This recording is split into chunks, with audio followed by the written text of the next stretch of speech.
Another day, another J. Fern's wife story. Magbabakuna nga pala kami ngayon ng mga sisiw laban sa coryza. An-alay bacteria pala ang bakuna sa coryza. Intramuscular injection ang paraan ng paglalagay nito. 0.2 ml ang binibigay namin sa bawat manok. In-order lang namin online ang bakuna dahil walang mabilan dito sa amin. Si Jayfer na nga ang nagbakuna sa mga manok at ako naman ang tagakuha doon sa multipurpose pen. Pagkatapos turukan ay inalpasan na namin ang mga sisiw. Binalik ko na ang partition ng multipurpose pen dahil paghiwalayin na namin yung mga pullets. Pipili doon ang mga sisiw na gagawing brood hen ni Jayfer sa susunod na breeding season. At kahit dahan-dahan ko lang nilagay ang partition ay nagliparan pa rin ang mga sisiw. Inipon muna namin sila sa isang pinto para madaling makapamili si Jayfer.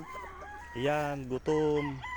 Binakunan din ni Jayfern itong mga cockerels na nasa range area. Hindi lang nakapag-video si Jayfern dahil walang tagahawak. At nung kinabukasan nga pagpunta ni Jayfern, ayan masisigla lahat ang mga cockerels namin. Dapat walang nararamdaman ang manok kapag bibigyan ng bakuna laban sa coryza. Maghapon uling binantayan ni Jayfern ang mga manok sa range area. Kumulimlim na nga ang panahon ng bandang tanghali pero hindi naman umulan. Kaya pag-alagala ang mga manok kung saan-saan dahil kulimlim. Nakakatuwa ang mga manok namin doon dahil malalaki na. Halos isang buwan na yata akong hindi nakakapunta sa farm dahil hindi namin maiwanan ang sisiw dito sa backyard. Alas 4 na naman at mga gutom na ang mga cockerels na nasa range area. Nakakatuwa sila, masisigla pa rin at wag nang kumain kahit bagong bakuna. Schedule na ulit ng purga nila pero baka next week na namin sila purgahin. Magagana talagang kumain ang mga manok lalo na kapag laging napupurga. Ganyan sila kapag gutom na, lumalapit sa mga taong pumupunta sa range area.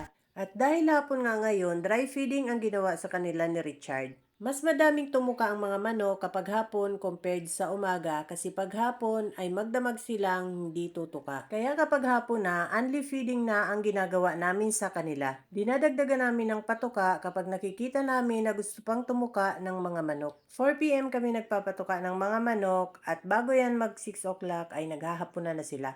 Nalimlim na rin ang dalawang inahin na nasa breeding range. Itong Atay de Black ay 11 ang nililimliman. Ito namang SBR ay nalimlim na rin. Sana ay maayos lumimlim ang dalawang inahin na ito. Binuksan na nga ang pinto ng kubo dahil nalimlim na ang dalawang inahin. At kapag bumababa sila ay lumalabas sila para tumuka. 11 nga din ang nililimliman nitong SBR. Nakakatuwa naman at malilinis ang itlog nila. Itong Boston Black Broodcock ay itinali na ni Jayfern dito sa gitna ng breeding range. Isang inahin na lang ang nakaalpas dito sa breeding range. Yung Bone Crusher Hatch broodhen na lang pero hindi naman nangingitlog. Yun kasi ang pinakamatanda sa mga inahin namin at hinahayaan na lang namin siyang alpas dyan sa breeding range.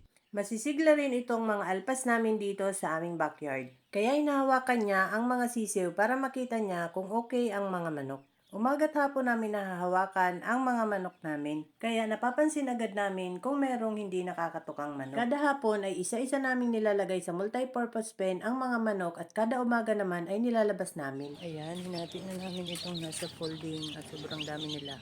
28 pieces na kasi ang mga sisiw na nasa folding kaya hinati na namin ang mga sisiw. Overcrowded na kasi sila sa isang pinto ng folding. Hindi pa namin nilalagyan ng sapin yan dahil pag bagong tanggal ang mga manok sa kahon ay iipot yan kaya hindi muna namin nilalagyan ng sapin. Days old pa lang kasi yan kaya sinasapin na namin para hindi sila lamigin. Tinatakpan din namin ng plastic ang folding para walang hanging nakakapasok dyan sa loob. Mabilis kasing lamigin ang mga sisiw kapag nahahanginan. Ito yung itlog ng aming Golden Boy Gilmore Broodhen na nilagay ni Jayfern sa incubator at yan mukhang pisa na ang lahat ng mga itlog. Hindi ko pa tinatanggal sa incubator ang mga sisiw dahil meron pang mga sisiw na basa ang balahibo. Kaya hinahayaan ko muna sila dyan, hihintayin kong matuyo ang mga balahibo bago namin ilabas sa incubator. Pag uwi ni Jayfern ay may dala uling isang sisiw ng Boston Broodhen. Isa na lang ang napisa dun sa nililimliman ng Boston Broodhen kaya bali 5 ang anak niya. Sobrang dami na ng sisiw at siksika na sila sa isang kahon kaya paghihiwalayin na namin sila ng lalagyan. Idadagdag pa namin dyan yung mga bagong pisang sisiw ng Golden Boy Gilmore Broodhen